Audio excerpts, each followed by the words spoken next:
3 الخواتات نقزوا من الطابق التاسع والسبب لعبة.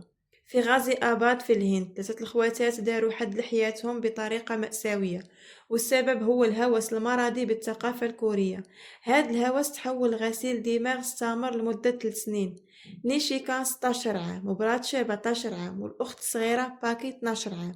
تقريبا هادي عامين باش توقفوا على الدراسة، والسبب هو الهوس الجنوني بهذه اللعبة اللي كتعتمد على سلسلة من المهام اللي خاصهم يديروها. الشرطة ما صرحوش باسم اللعبة. الأب بعد ما لاحظ أنه بناته ما بقوش كيخرجوا من بيتهم نهار كامل وهما كيلعبوا نفس اللعبة وكيطبقوا الأوامر اللي كتعطيهم، حذرهم بزاف من خطورة هذه اللعبة ولكن بدون جدوى. الأب كان مضطر ياخد لهم تليفونات باش يخرج بناته من هذا العالم الافتراضي للعالم الحقيقي، ولكن للأسف البنات كان عندهم رأي آخر. ونهار 4 فبراير عام 2026 خداو قرار باش يغادروا هذا العالم بمرة وبطريقة مأساوية.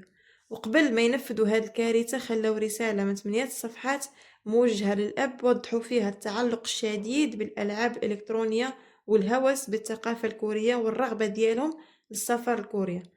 وأهم ما تذكر في هذه الرسالة جملة: كوريا هي حياتنا.